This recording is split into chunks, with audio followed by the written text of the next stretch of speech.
Selamat petang, salam sejahtera. Terima kasih karena bersama dengan saya di Nazilin Unity Channel. Saudara-saudara sekalian, langkah Dubai kini telah tidak menjadi kenyataan. Ini sebabnya dinyatakan bahwa langkah Dubai tidak menjadi kenyataan bukan kerana gagal atau digagalkan, tetapi sebabnya kerana tidak pernah pun digerakkan. Rupa-rupanya semua yang ditularkan di media sosial itu adalah permainan semata-mata. Sejak semalam tadi, begitu ramai yang bercakap dan menulis mengatakan langkah Dubai sebagai langkah yang gagal. Ada nada gembira di sebalik luahan demikian. Setidak-tidaknya yang pasti, muncul esok ialah tahun baru, bukan kerajaan baharu. Langkah Dubai yang dikatakan gagal itu kemudian ditukar menjadi langkah bye-bye, langkah terbarai, dan macam-macam lagi. Yang belum kelihatan cuma masih belum ada yang mendabik dada mengaku merekalah yang memainkan peranan menyebabkan langkah Dubai itu tidak menjadi kenyataan, seterusnya dianggap sebagai gagal. Kalau ada yang berani mengaku sedemikian, sebagaimana ada orang kuat Jekom mengaku mempunyai maklumat mengenai wujudnya langkah Dubai, memang luar biasa orang berkenan. Soalnya, benarkah langkah Dubai yang tidak menjadi kenyataan itu boleh dianggap sebagai gagal? Sebelum itu, mari kita fahami makna gagal itu terlebih dahulu. Mengikut Kamus Dewan edisi keempat, gagal bererti tidak berhasil atau tidak berjaya dan tidak dapat mencapai matlamat seperti cita-cita dan apa yang dikehendaki. Dalam erti kata lain, takrifan gagal itu mestilah setelah didahului dengan usaha terlebih dahulu. Oleh kerana tidak berjaya dicapai, meski setelah berusaha, barulah ia boleh dianggap sebagai gagal. Dalam konteks langkah Dubai, walaupun ia tidak menjadi kenyataan, ia sebenarnya bukanlah sesuatu yang gagal. Jauh sekali ia tidak menjadi kenyataan kerana digagalkan.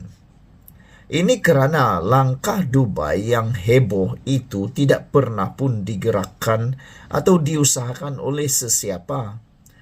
Langkah Dubai adalah sebuah hayalan, cerita palsu, semata-mata rekaan atau seperti kata Ahmad Maslan, hanya fata morgana. Ia tidak menjadi kenyataan, malah tidak mungkin menjadi kenyataan kerana ia tidak pernah sama sekali diusaha ataupun digerakkan. Benda yang tidak pernah diusaha atau digerakkan memang tidak mungkin akan menjadi kenyataan, tetapi ia bukan gagal.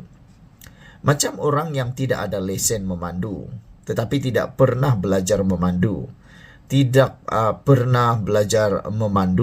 pernah mendaftar untuk mengambil lesen, dan jauh sekali pernah mengambil ujian memandu. Orang seperti ini tidak boleh dikatakan sebagai gagal ujian memandu. Sesuatu yang sekadar disembang tapi tidak pernah diusaha atau digerakkan, itu angan-angan namanya. Sama seperti langkah Dubai. Tiada usaha atau gerakan oleh mana-mana kumpulan ahli parlimen mengenainya. Takkan dengan angan-angan dan sembang kosong 2-3 tiktokers pun ada yang terpedaya. Kemudian bila tiada apa-apa berlaku, bangga pula mencipta naratif langkah Dubai telah gagal. Adoy. Ditulis oleh Sabudin Hussein. Sebelum kita berpisah, jangan lupa tinggalkan komen Anda, tekan butang subscribe. Apa pula pendapat Anda tentang langkah Dubai yang sebenarnya tak pernah pun gagal, tapi dia tidak pernah digerakkan oleh sesiapa pun. Jadi itu hanya fata morgana seperti yang dinyatakan oleh Ahmad Maslan. Sekian dulu Malaysia kita punya. Kita jaga sama-sama cintai Malaysiaku. Bye-bye. Selamat petang, salam sejahtera. Terima kasih karena bersama dengan saya di Nazilin Unity Channel. Ahmad Maslan yakin langkah Dubai untuk tumbangkan Anwar hanya fata morgana. Lucu tapi benar. Penyokong kuat kerajaan Madani, Mat Maslan, menganggap dakwaan berlaku gerakan terancang untuk menjatuhkan kerajaan perpaduan sebagai fata morgana dan seolah-olah mustahil berlaku. Ahli Majlis Kerja Tertinggi UMNO Ahmad Maslan berkata, semua 30 ahli Parlimen Barisan Nasional sudah menandatangani ikrar akan membayar 100 juta ringgit jika mereka melompat parti. Saya ulang sekali lagi. Ahli Majlis Kerja Tertinggi UMNO yaitu Ahmad Maslan mengesahkan semua 30 ahli Parlimen Barisan Nasional yang ada sekarang ini sudah menandatangani, bukan baru menandatangani, tapi sudah menandatangani ikrar akan membayar 100 juta ringgit jika mereka melompat parti. Dalam Perlembagaan Barisan Nasional, mengalih sokongan tanpa en blok kalau tak silap adalah tindakan dianggap lompat parti dan boleh dipecat. Jadi, adakah mereka sanggup membayar 100 juta ringgit tersebut? Atau ada orang yang sanggup nak sponsor, nak tajak bayar 100 juta ringgit itu? 100 juta ringgit kali dengan 30 orang itu sudah 3 bilion. Wah, siapalah orang kaya yang ada 3 bilion untuk membayar hutang ataupun membayar denda perjanjian ikrar tersebut kalau benar mereka mau dipancing, dibeli untuk bertukar sokongan, mengalih sokongan. Kata Ahmad Maslan, langkah Dubai ini hanya fata morgana.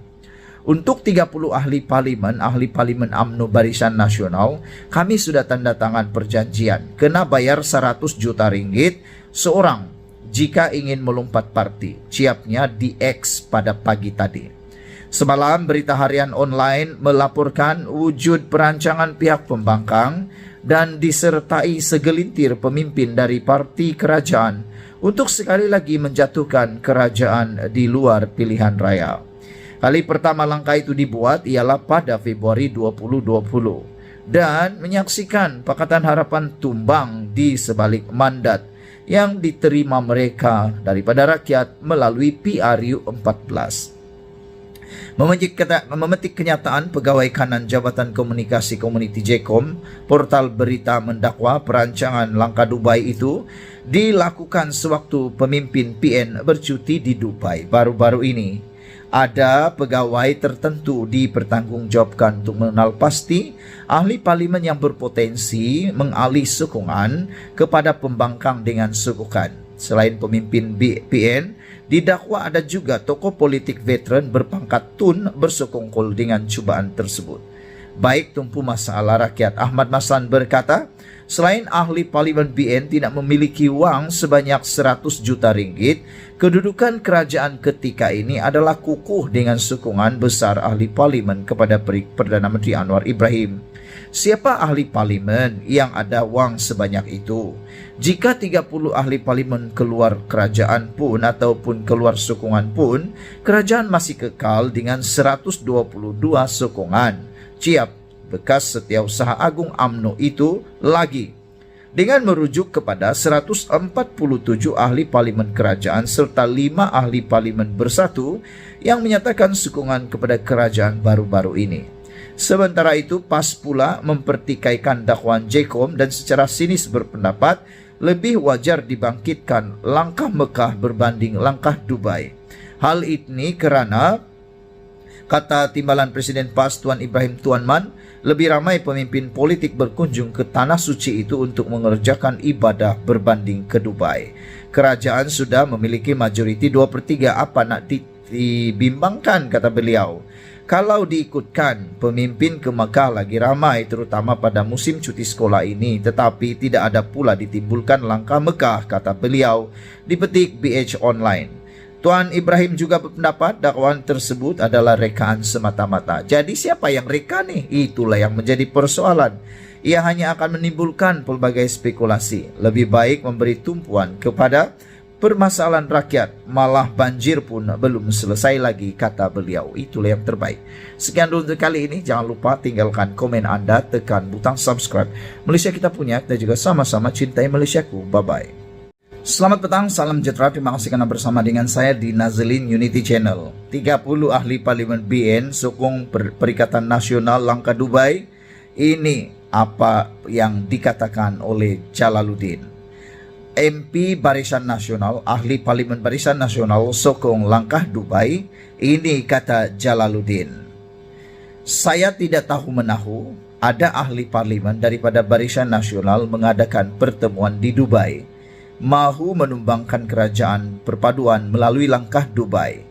Demikian kata pengerusi Badan Perhubungan UMNO Negeri Sembilan, Datuk Seri Jalaluddin alias, berhubung dakwaan beberapa ahli parlimen termasuk dua daripada Barisan Nasional mengadakan pertemuan di Dubai, Emirat Arab Bersatu UAE. Ahli parlimen Jelebu itu mendakwa tidak mendengar apa-apa perkara mengenai pertemuan itu. Malah tiada siapa memberitahunya ada usaha untuk menumbangkan kerajaan perpaduan. Saya sedang bercuti ketika ini, namun bukan di Dubai. Jadi saya tidak tahu mengenai pertemuan itu. Katanya ketika diminta mengulas mengenai pertemuan seperti didakwa di media sosial. Tular di beberapa aplikasi media sosial mengenai gerakan yang diatur beberapa pemimpin PAS dan Bersatu dalam usaha mendapatkan sokongan sebahagian ahli parlimen Barisan Nasional dan Parti Pesaka Bumiputra Bersatu PBB. Beberapa tawaran turut diberikan kepada Barisan Nasional, yaitu jawatan Timbalan Perdana Menteri dan Menteri Kanan, serta pengampunan kepada bekas Perdana Menteri Datuk Seri Najib Tun Razak. Mesej itu juga mendakwa Langkah Dubai antara lain bertujuan menarik sokongan orang Melayu khususnya UMNO bagi pembentukan kerajaan baharu. Pertemuan turut merangka mewujudkan semula mufakat nasional seperti mana pernah dilaksanakan oleh UMNO pada dan PAS selepas pilihan raya umum ke-14 lalu.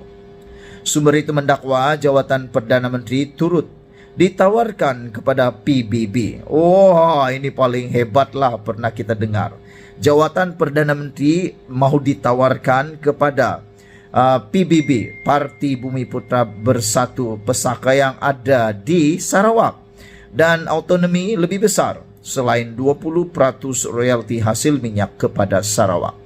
Bagi saya ini perkara yang mungkin paling mengarut yang pernah saya dengar.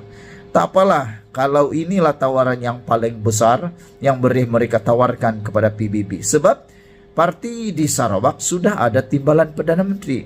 Kecuali hanya Perdana Menteri yang boleh mereka tawarkan, barulah boleh logik. Tapi bagi saya itu adalah antara perkara yang paling mengarut sekali. Karena ialah tidak macam hampir mustahil lah untuk diperoleh perkara tersebut. Dalam pada itu, mesej itu mendakwa sumber yang rapat dengan Presiden UMNO yakin Langkah Dubai tidak akan membawa sebarang kesan dan UMNO akan terus teguh menyokong kerajaan perpaduan yang diterajui Perdana Menteri Datuk Seri Anwar Ibrahim. Yang lebih menarik lagi, Ahmad Maslan telah pun mengeluarkan kenyataan. Kata beliau, ahli-ahli parlimen Barisan Nasional yang ada 100 juta ringgit, bolehlah fikir-fikir. Kata beliau, sebab siapa yang ada uang sebanyak itu untuk membayar pampasan, denda saman kerana mengalih sokongan atau lompat parti. Itulah perjanjian dalam UMNO semasa dicalonkan dalam pilihan raya yang lepas.